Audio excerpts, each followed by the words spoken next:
You know what?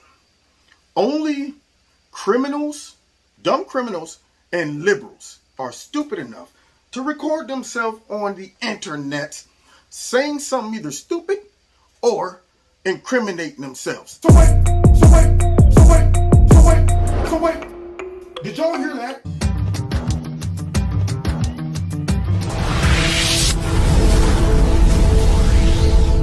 This video is brought to you by Extreme Tees. Click on the link below. Make sure you put Kevin in the promo code and you'll get a 20% discount. Guys, I'm going to try to make some sense out of all of this mess. But this is a lot of nonsense we about to go over and listen to because we got to be prepared. When we are now living in a post-common sense apocalypse, we got to go ahead and be prepared because we never know what kind of nonsense might come out of nowhere and jump on our backs like a spider monkey. So that brings me, y'all, to these teachers that we're about to listen to that are so dumb, so delusional, that they decide to get online, TikTok, YouTube, Facebook, and start posting videos about their ideology, about their secret missions within the classroom to indoctrinate all the kids. And now, I'm probably sure that these folks are upset when they get fired. They get mad when folks get mad that they're teaching their kids all of this crap. Yeah, it's not the teachers who got the problem. It's you and your closed-mindedness.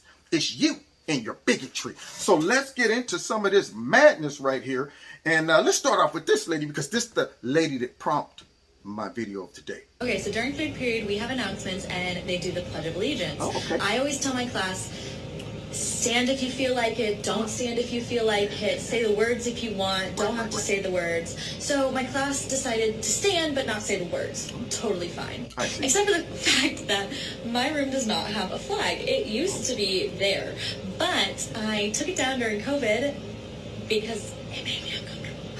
What?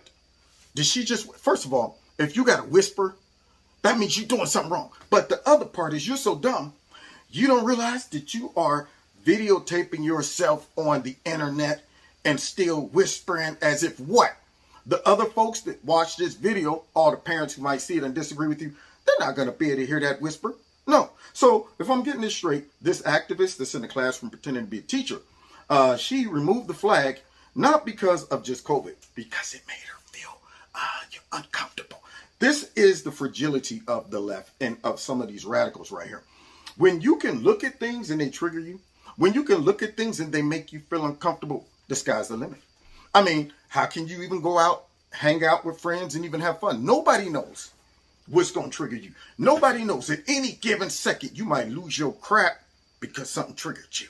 Yeah, bring out the food, set some biscuits on the table and some cornbread and you're like, cornbread just triggered me. That's cultural misappropriation. Black people were the ones that make that cornbread. Now you're serving it in your restaurant, and that makes me feel offended. Who wants to be around people like this? But even more so, who wants their kids taught by folks like this? But let's continue. And I packed it away, and I don't know where, and I haven't found it yet. But my kid today goes, hey, it's kind of weird that we just stand and then, we say it to nothing. Exactly. And I'm like, oh, well, I got to find it. Like, I'm working on it. I got you. Oh, whoa. What's that? Dumb folks. Here you are on the internet. And you know why they're delusional? And you know why they're dumb? It's because they really think that most folks watching this video feels just like them. They have no idea. If you brought this lady in and fired her, she would be going, what did I do? I was trying to enlighten everybody and make sure our kids grow up in a very inclusive environment. Well, that's not your job. She's not on here talking about how great her kids read, how much they know math. None of that.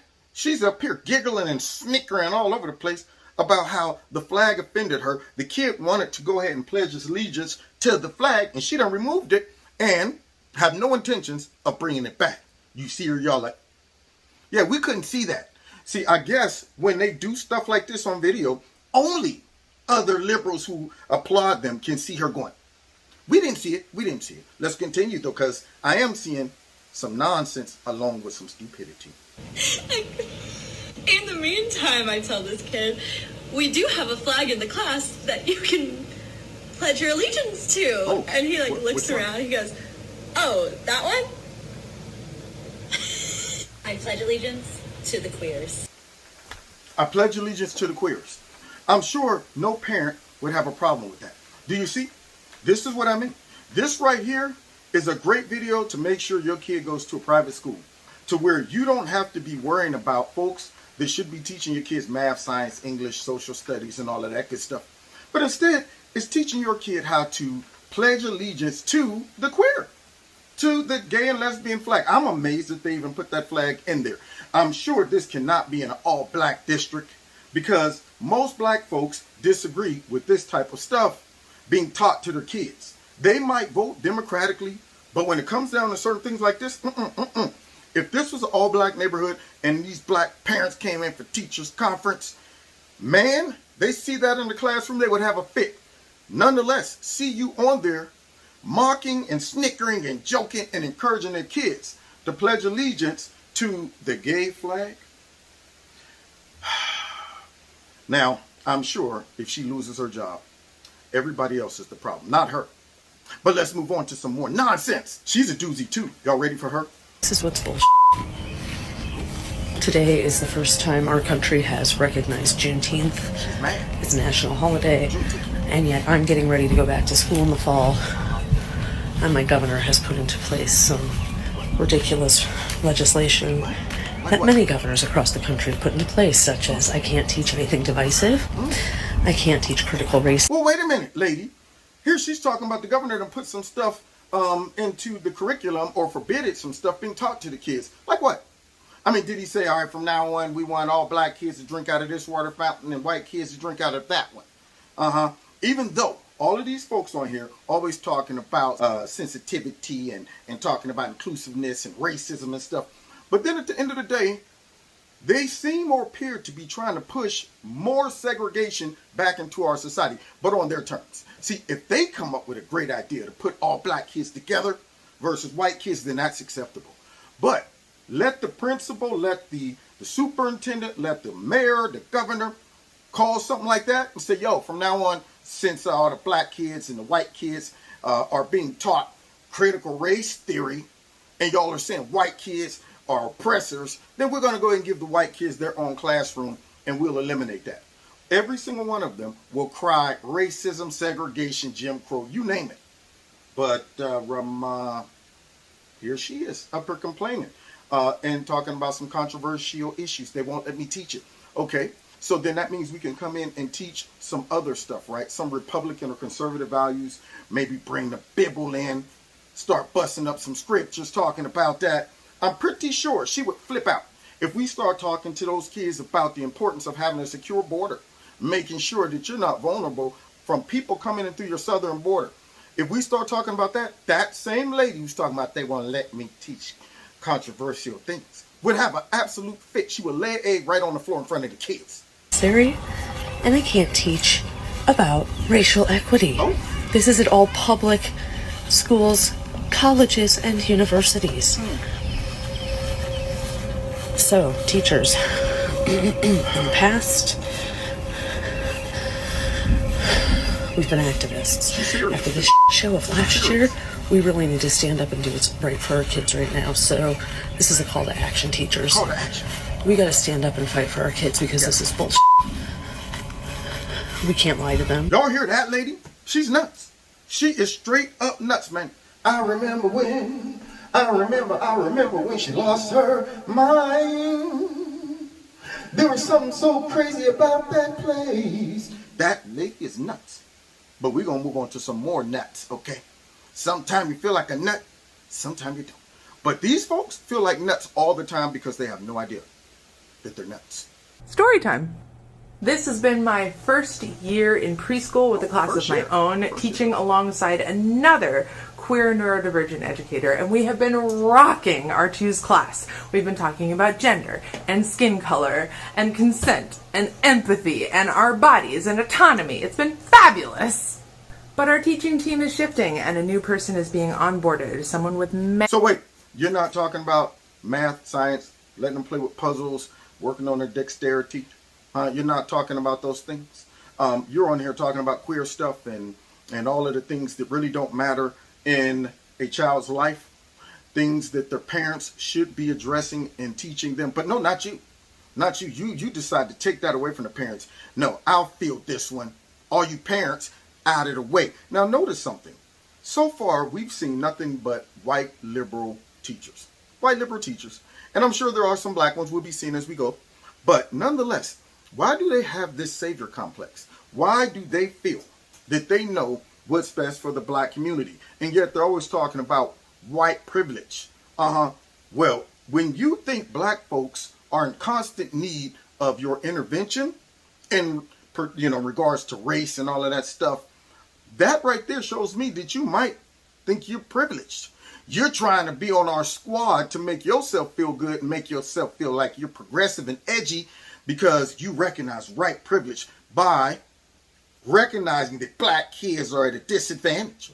They can't do the same things that other kids can do. They're oppressed. To me, that's the worst type of white privilege and racism of low expectations that only makes them feel good on the inside, but doesn't solve one problem. And the things that they're trying to address in the classroom, sure enough, do not address the black community. Learning about queer and stuff and racism and mess like that, that doesn't help. Let's continue, though, listening to this bushy-tailed and bright-eyed teacher who's got herself fired, y'all. Many years of experience. So today at the lunch table, when the topic of gender and genitals came up, one of our students plainly looked up and said, well, I'm a girl today, but I know that teacher Co isn't. Okay. No, they're NB. And the look on the incoming teacher's face was priceless. Like what? She was shocked in a good way. And she just looked around at the two of us and said, this class is incredible and I am so impressed. Impressed? Had no idea she just walked herself into getting fired. See, that goes to show that in her mind, see, when you're crazy, when you're delusional, you really believe what you're saying and doing is okay. You have no idea that what you're doing is inappropriate. You're sitting here thinking everybody's going to celebrate this mess. And then when folks got hold to this video, they complained and she got herself fired. I could tell by her demeanor, the tone, that she is really into what she's doing. She thinks she's making a difference. She's thinking that by me sneaking around and inserting my progressive ideology into these preschoolers, y'all, the parents are going to hear about this and celebrate it. But that's not her job, see. And that's where she went wrong. When they try to bring activism into the classroom, sneaky, too. They ain't even sending nothing home to the parents. Every time you watch these videos of them in some type of, personal Zoom call and they get busted, it's always, don't tell the parents what we're doing. Why not? Because you think some of them parents might disagree? Unfortunately, this very naive, delusional young lady who probably meant well in her heart and in her mind walked herself right into getting fired. But it's about to get crazier than that, y'all. Buckle up.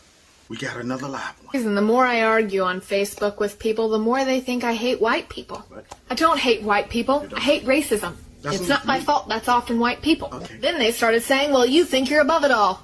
I don't. So I wrote this thing. I, Hannah Fannin Steele, am a racist. I am a product of the white dominant structure I was raised in. My people have done an excellent job lifting each other up. Unfortunately, that was on the backs of people of color.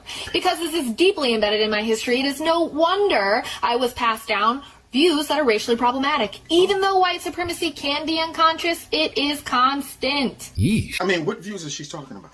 I mean, I'm sure if I was her family, her mom, dad, or somebody like that, I would be thinking to myself, that's an indictment upon how I raised you. What views did I give you? Did I hand it down to you to where now you're on the internet talking about I was passed down views of and all of this stuff? What are you talking about? I mean, are you, for whatever reason, educated on the problems and the histories that go back through the black community? Yes, she thinks she is. She's out there now trying to, once again, be a social justice warrior and a savior for black folks. Did we ask for your help? So let's hear her continue embarrassing herself on the internet. It's kind of a video diary for me, but if you're a white teacher who still hasn't talked about what happened at the Capitol, here's what I did, and it worked nicely. I just said the facts of what had happened because the kids were curious about it. Oh. The President of the United States called for people to walk down there, and they did, and they broke in, and police opened barriers for them to get in, took pictures. There was backup called after things got bad. People were eventually escorted out of the building and not arrested. The president did make a statement for them to leave and go home, but it was after everything had already kind of happened. So where's the racial Or at least angle? It's coming. You know it's started. coming. I showed them a picture of the police presence at the Black Lives Matter movement, and then I showed them a picture of the police presence at Here it this is. before things got violent. Here it I is. didn't show them violent pictures. And then I let them make the comparisons. They had questions, they were comparing. We brought it back to privilege and how white people were treated versus how black people were treated in similar situations. I showed them the book Sit-In where we talked about defensive-ness in white people about race. Told my uncle I was going to make this comparison. There you go. Y'all hear this? So this lady on here with this fade haircut right there is telling them how, you know, see, it always comes. You know it's coming. Yeah, I mean, I'm going to tell you a little bit of the facts, and then I'm going to slide in my own narratives at the end. So she's saying how black people were treated versus how these white folks were treated at the Capitol, which, off grip, she's lying. Because it was not all white folks at the Capitol. Did she not see the video of the black dudes walking in there with them? And secondly, maybe she didn't watch all of the riots over the whole last year of Black Lives Matter, destroying stuff, attacking folks, breaking stuff, burning down stuff, and was treated with kid gloves. No cops beat them, shot them, nothing. They didn't even go after these dudes after all of those riots, letting them break in and loot and all that stuff. But yet, they tracked down every single one of these Trump supporters who they felt was an instrument of racism and white nationalism and white rage. They tracked them down. And here she is talking about how black folks are treated differently than these white folks. Okay. And here goes.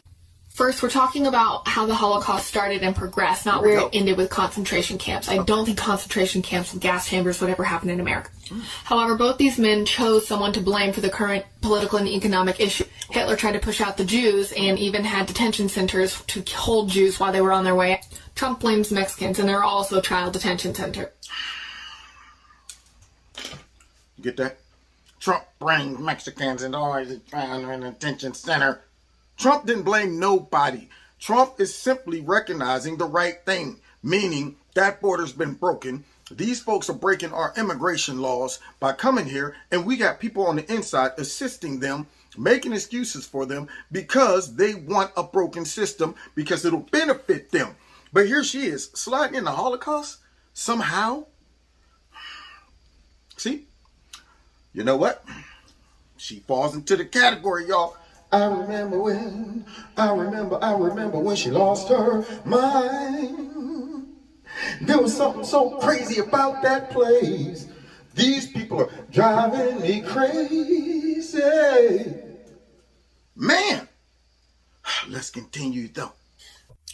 It's the slang, with cultural appropriation of slang terms. Like, sheesh, they're doing that a lot. Or like, oh, that's fire.